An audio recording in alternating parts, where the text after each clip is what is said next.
ये आज piece and justice की बात करते हैं, उन लोगों से बात करते हैं जिनके पास उमर जैसी अदालत है।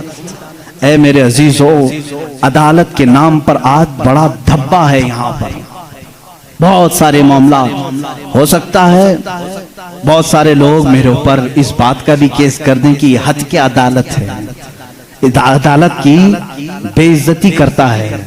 हो सकता है मेरे अजीजों, मैं उस अदालत की इज्जत करता हूं जहां अदालत होती है। मैं उसको जज और आदिल नहीं मानता जो पार्लियामेंट की सीट की भूख में मस्जिदें बेच देता हो। मैं उसकी अदालत को नहीं तस्लीम करता जो एक कलील जमात को नजरअंदाज करके हाकिम पार्टी की तरफ बोलता है। मेरे अजीजों, ऐसे लोग दुनिया में बहुत सारे आए जो जमीर फरोश होते हैं, जमीर फरोश होते हैं।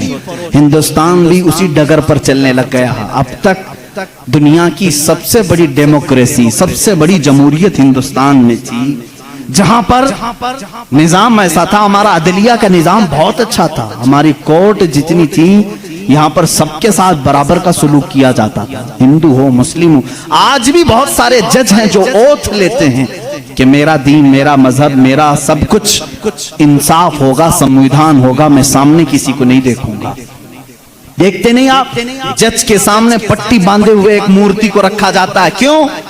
कानून जब भी होता है वो सामने वाले को देख करके नहीं, उसके प्रूफ सबूत देख करके। लेकिन यहाँ पर अब आम बच्चे को भी बेवकूफ बनाया जा रहा है। मैं इस बात की आवाज उठाना चाहूंगा, इस जुल्म को बंद करो, इस जुल्म को बंद करो।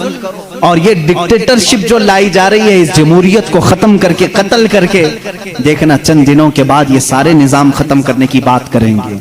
आज मुसलमानों के खिलाफ एक जहर फैलाया जा रहा है, इसी तरह चंद दिनों के बाद अब दलितों की बारी आएगी।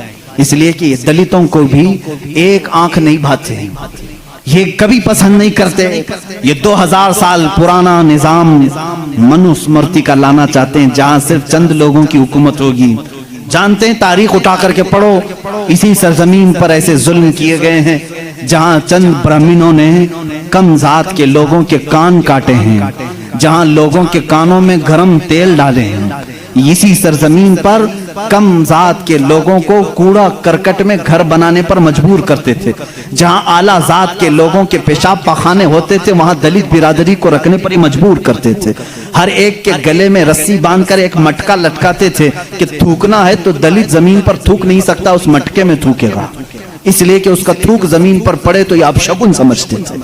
उस पूरे निजाम को, यहाँ पहले हिंदुस्तान में ये सारी चीजें चली हैं, कास्टिज्म, जात बिरादरी, ऊंच नीच के मामला चलते रहे।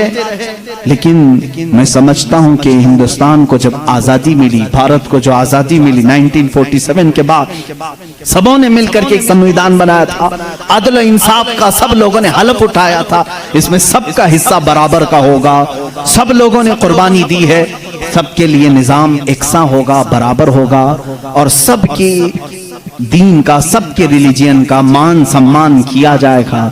लेकिन अब जो हालात हैं मेरे अजीजों, ये दूसरी डगर पर चल पड़े। अब यहाँ पर उस संविधान को ये खत्म करने की बात कर रहे हैं जो अंबेडकर की सरपरस्ती में बनाए गए थे, उसको खत्म करके ये नए संविधान की बात करने जा रहे हैं। चंद दिनों के बाद ये वोटिंग पावर भी खत्म करने की बात करेंगे। तुम सबको वोट देने का भी हक नहीं होगा, ठहरने की, उम्मीदवार होने की बात तो दूर है।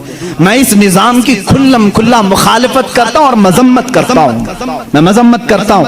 हमारे लिए वही भारत और वही हिंदुस्तान अच्छा है जो हमारे बड़ों ने अपने खून की कुर्बानी से आजाद किया है। आप सब उसी भारत को तस्लीम करेंगे या नए नवेले भारत को? हम इस नवे नवेले भारत को जिस डगर पर ये ले जा रहे हैं, कास्टिज्म के ऊपर, हम उसको नहीं तस्लीम करते। हम उस भारत को, उस संविधान को मानते हैं जहां अदल सबके लिए बराबर हो, सबके लिए बराबर हो। सुप्रीम कोर्ट को आजाद रखा जाए, वो सबके साथ बराबर का इंसाफ कर सके, चाहे वो तख्त पर बैठा हुआ आदमी हो, चाहे वो गरीब आदमी हो, सबके साथ बराबर का अदल कर सके। हिंदुस्तान ही की बात मैं अगर बताऊं, यहाँ पर एक बादशाह ऐसा भी गुजरा जिसके एक तीर से एक बच्चे की मौत हो गई थी। एक बच्चे की मौत हो गई। औरत जो बच्चे की माँ थी वो मुकदमा कर दी चीफ जस्टिस के पास। उस वक्त के जो चीफ जस्टिस थे काजी सिराजुद्दौला, उन्होंने तलब किया बादशाह को तलब किया। इसी हिंदुस्तान की बात कर रहा हूं। औरत एक जगह खड़ी है, वक्त का बादशाह एक जगह खड़ा है। औरत ने कहा मेरे बच्चे को इनके तीर से मौत हो गई। बादशाह शिकार खेल रहा था, चूक के तीर लग गया। बादशाह ने कहा हाँ मेरा तीर लगा तो है, गवाह भी हैं, सिपाही भी गवाह हैं, औरत भी गवाह है। दो ऑप्शन होते हैं मौत के बाद, किसी का कुछ कत्ल हो गया अनजाने में, चूक कर अगर कत्ल हो गया, दो ऑप्शन इस्लाम देता है। उस औरत को काजी ने कहा तेरे पास दो ऑप्शन है, चाहे तो अपने बच्चे की मौत पर दियत ले ले, कुछ पैसे ले ले बादशाह से और उसे माफ कर दे, या चाहे तो जान के बदले जान ले ले। बादशाह की जान भी ले सकती है। काजी ने फैसला सुना दिया, ये नहीं कि बादशाह को छोड़ देना है, दोनों ऑप्शन औरत के ऊपर। वो औरत ने जब देखा कि अदल का ये पैकर इस्लामी निजाम है, बादशाह के तीर लगा है और काजी सही सही फैसला दे रहा है, उस औरत ने कहा अगर ये काजी आज इस तरह का सही फैसला दे रहा है तो इस तरह के बादशाह की वजह से ही, बादशाह ऐसा होगा इसीलिए काजी ऐसा है। उस औरत ने कहा मैं इस बादशाह की जान बख्शती हूँ, मेरे बच्चे के लिए जो दियत बनती है वो बादशाह मुझे दे दे। बादशाह ने जितनी दियत बनती थी उससे ज्यादा उसे दिया।